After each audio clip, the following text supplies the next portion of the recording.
Masego, all of us have been looking forward, and of course, particularly because of today's importance, being International Toilet Day. What has come out of that report? What picture is it painting of the state affairs in Limpopo?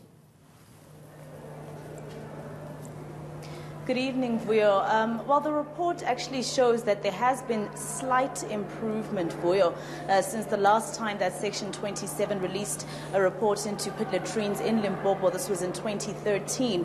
But they are also saying, as a civil rights organization, that there's still more that needs to be done. Because, for instance, Vuyo, if you remember, on the 14th of August this year, President Cyril Ramaphosa and the Minister of Basic Education, Angie Motshekga, released a report when they launched that SAFE initiative about sanitation and proper infrastructure in schools.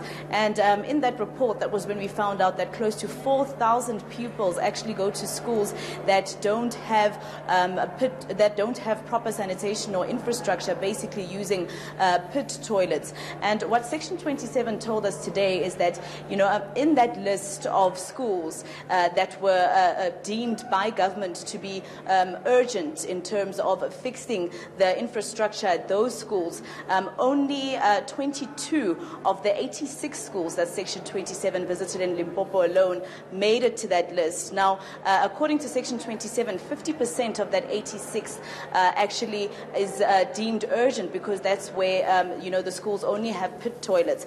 And they say because there's only 22 of that 50% that makes it to this list, it means about 19 schools are not in that list, which means they cannot be budgeted for. And we've seen, Vuyo, how long it's taken the department to fix the toilets of schools that they have fixed after 25 years of democracy, close to 25 years.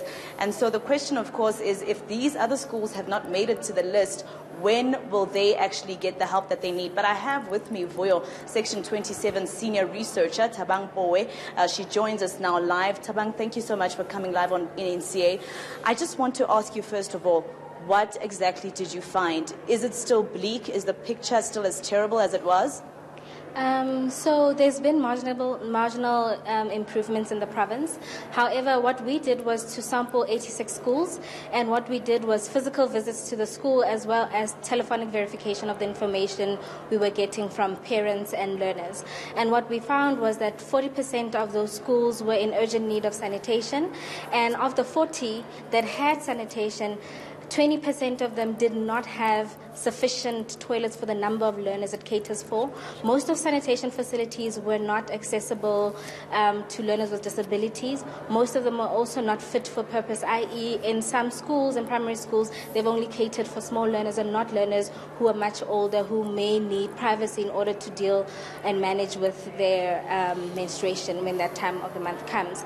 And so what we've also seen from that is that of the 86 schools, 90% of them said they'd never received verification from the department, i.e. not a single official has come to visit or called them in order to compile both the president's list and the list that was developed in response to the Michael Komapa hearing. And so we know for a fact that while there's been marginal improvement, the extent of the problem is still unknown to the Limpopo Department of Education. Thabang, I just want to look at the officials that you're talking about in terms of the department and schools saying no one has visited them. In your report, you also mentioned some sort of intimidation by officials from the Department of Education. Can you just tell us more about this? We've been in the province since 2012 when we worked on the textbooks crisis. And there, after the success of that litigation, a lot of the principals and teachers were told not to engage with institutions such as Section 27. And so we've relied mainly on information from SGB members. And we found it very difficult because we are an institution that tries to work with government and not antagonistic. And so when principals and teachers are given specific instructions not to talk to people like this, it means that we also can't call on accountability from the state. We can't help schools who aren't on the list go onto the list because of those kind of intimidation tactics by the department. In fact, most of the schools in the report have been anonymized because the principals fear for their jobs. Let's talk a little bit about the political will. Like you're saying, Section 27 is not against government. Instead, you want to work with government. Is there political will? And actually, Thabang, will we actually ever see at some point pit toilets eradicated in South Africa, or should we just start accepting that this is our story forever?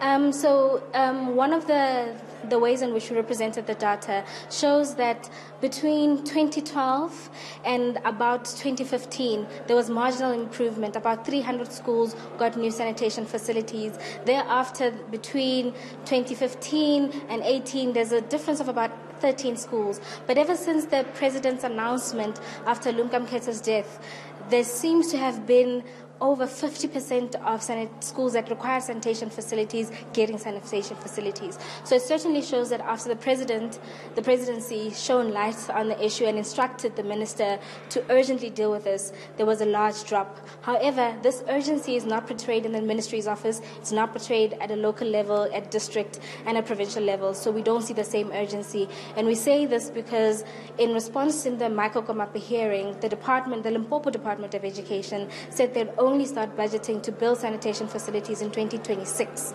And that means from now until then, many of the schools in Limpopo won't get sanitation facilities unless some of that political will comes about. This shouldn't be the case. We should not accept this. And as Section 27, part of why we're launching this is so that it's our attempt to build public awareness about this, and hopefully that where there's pressure from public, pressure from the province and media on this issue, it will ensure that both at provincial level and at a national level there's a lot more urgency so that we can eradicate this and make sure that our children are safe at school.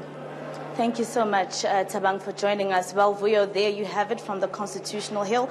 And what Section 27 also told us is that since their investigation, they found out actually that more pupils have died in pit toilets. It's back to you in studio. Thanks, Masego. Masego was, of course, at that briefing where Section 27 was giving a briefing, and from what they have found, there's been a marginal improvement in Limpopo.